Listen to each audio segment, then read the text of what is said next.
Yeah. And the well is Yeah. the well is still producing, and there are a couple of amazing, truly amazing things about this well. First of all, it keeps producing from very shallow depth, just 110 meters deep, for over 12 years at the same flow rate, 1,500 cubic meters per day, without any sign of depletion or declination or whatsoever. And another significant thing about this well is that production pressure is not dropping; it is growing, and it has grown from 4.5 bar to 5.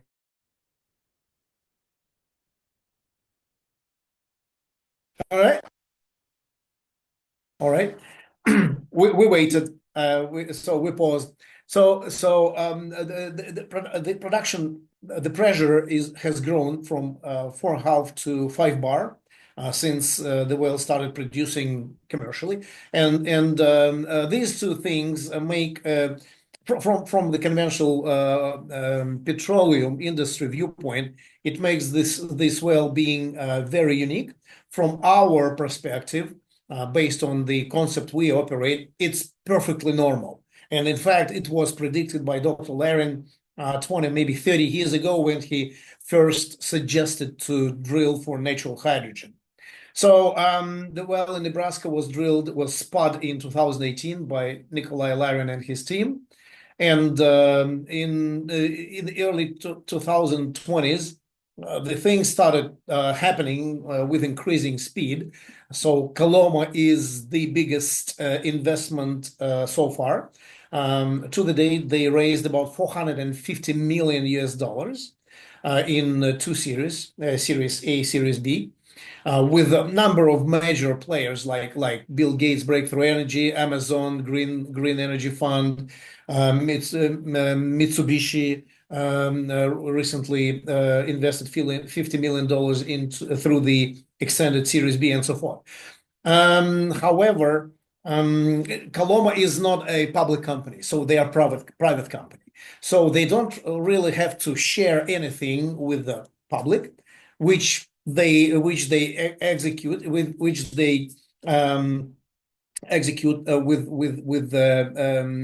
enthusiasm. So it's a very close type company.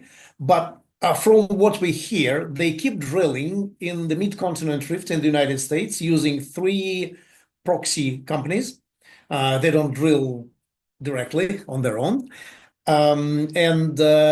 They so far, as of a couple of weeks ago, when they presented at the Australian Natural Hydrogen Forum in Adelaide, they drilled 10 wells so far, and with no success.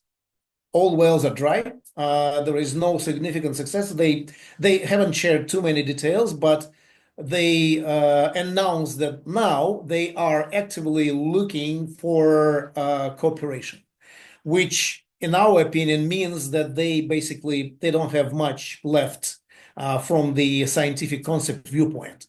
Maybe we're wrong, but this is how we interpret this, because they admit they've been standalone for quite a bit of time, and now the situation has changed. So, another company here in Australia, in South Australia, the company named Gold Hydrogen, drilled a couple of wells last year, and they identified up to 95% of hydrogen. They repeated the historical well in their license area, Ramsay Old Bore, drilled in 1931, about 100 years ago, where hydrogen was detected to substantial concentrations.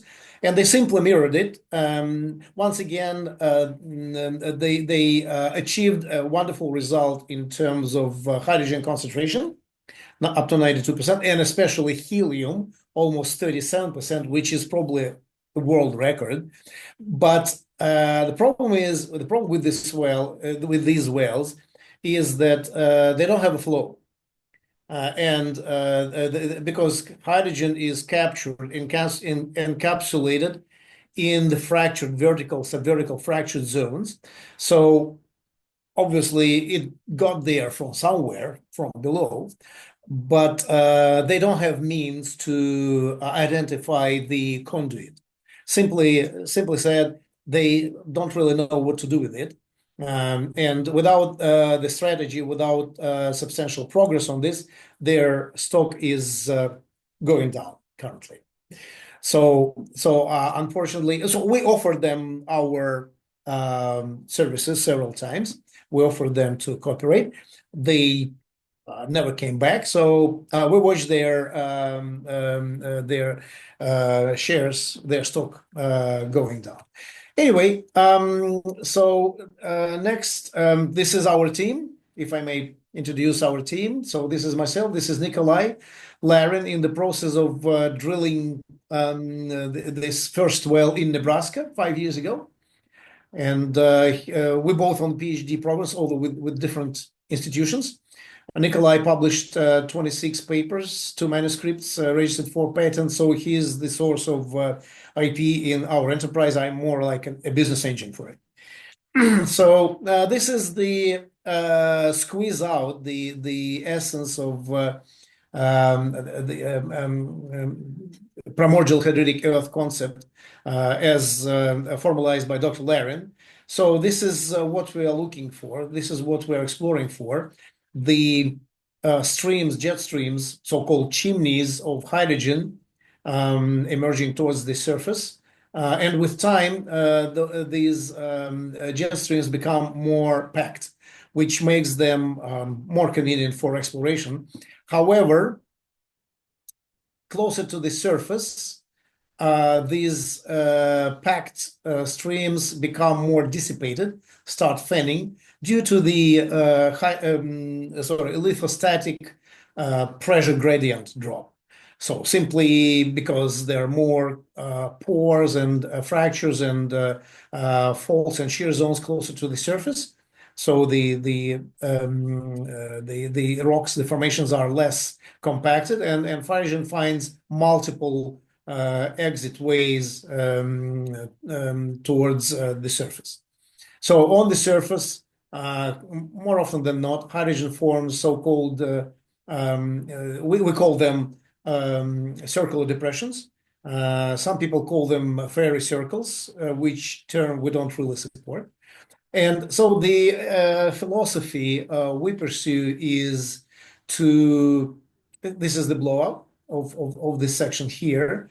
So the main goal here is to drill into these structures below this dissipation point, below hydrogen starts fanning, and tap into the most productive sections of these structures because they are not homogeneous.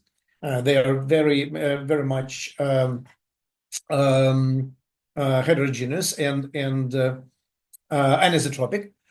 So if we imagine the Mali well, it was positioned somewhere on the top of one of these microstreams, tapping the very top of the crust, 110 meters.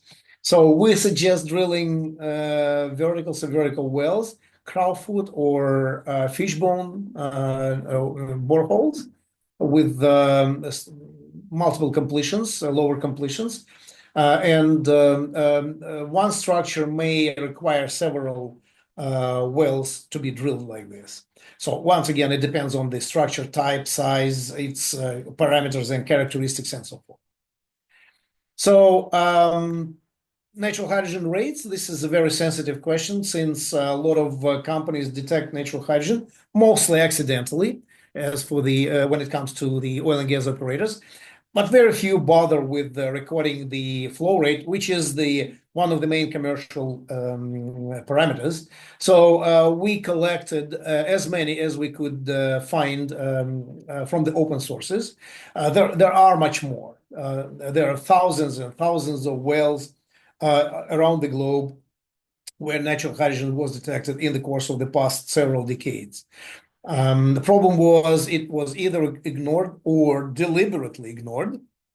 Sometimes the operators conceal this data because they don't want to deal with hydrogen. They simply include it into the production mix.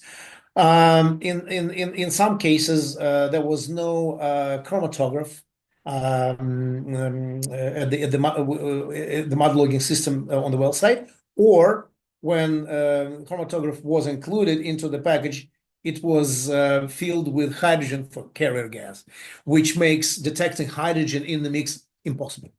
So it's only 10, maybe 15 years ago that oil and gas operators started including chromatographs as a standard part of the package, mud logging package, being filled with argon or nitrogen. So a couple of slides about hydrogen, natural hydrogen development scenarios. So on the macro scale, we suggest drilling drilling the wells, the boreholes, similar to oil and gas, similar to petroleum. They might get sometimes they might get quite deep. Nebraska well drilled by my business partner is 3,400 meters, 11,600 feet deep. So it requires substantial investment, but it must be worth the bounty. So those structures approached with the conventional oil and gas deep drilling, relatively deep drilling, have to be quite promising. On a smaller scale, Mali type seems to be the case, and which is already confirmed by the well in Buraki Bugu.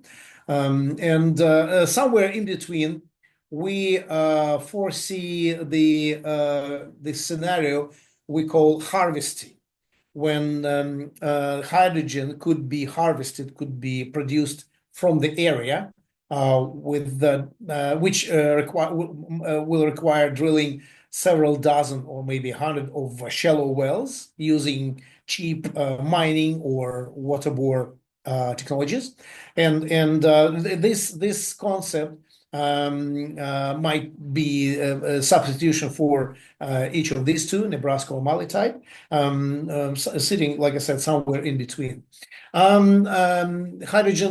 Natural hydrogen resource types, they could be either replenished, like in case of Mali, it's already recognized officially, admitted officially that no shallow well like that could produce for so many years without the sign of depletion, if it's not replenished from below. So apparently it's replenished, and this is the case we're dealing with. In the Kansas case, several wells were drilled in Kansas late 90s, early 2000s, but a lot of them demonstrated the declination of hydrogen concentration. So we suggest, maybe there is something we don't know about those wells, but we suggest that those wells are not replenished from below. So this is the geography of our activities. The first well in Nebraska drilled by my business partner here. Quite a few things done in North Carolina and South Carolina. Nikolai making the soil gas detection hole in Morocco. This is Nikolai's father, Dr. Vladimir Larin, in the process of development of this method, which you are using these days, soil gas detection in 2007. Nikolai in Mongolia. This is the reading taken by Nikolai in Turkey, 1.4% of hydrogen from very topsoil, less than a meter. And this is my modest input in Australia, natural hydrogen concentration exceeding 2,000 ppm in Western Australia here. So all the readings and charts are real. They're not invented, so they're not just drawn on piece of paper. So this is our strategy. This is what we suggest for exploration strategy. Probably we are the first and probably the only company having formalized exploration strategy for natural hydrogen in the world. I haven't heard of any other companies having anything like this. So it's based on a typical subsurface exploration philosophy, whether we consider petroleum or mining minerals industries, it's all the same. we have to narrow down on a area of interest and a certain particular production structure while minimizing the risks with every next step, making it more and more detailed, making the model more and more detailed, and in order to proceed to the final investment decision, which in our case is drilling the exploration well. So first of all, we perform comprehensive desktop study, identifying the potential areas of interest and forecasting the potentially productive structures, hydrogen structures there. So then we go to the field and confirm more often than not, we simply confirm our conclusions of desktop study through the field soil gas detection and soil sampling for gas chromatography. Then we refine our geology model and make it more exact, more accurate. Then we plan the geophysical data acquisition. We use several methods. They are time proven. We just customize them to natural hydrogen resources. And then we simply proceed through with the final investment decision to drill or not to drill. So this is the end of this preliminary phase one of exploration process. So drilling the exploration well is phase two, apparently. So we apply for permit or lease after we conduct the desktop study. So we are quite confident where we want to work. And in some countries, it's absolutely necessary in order to go out there and start performing something on the ground. So we perform the risking process steps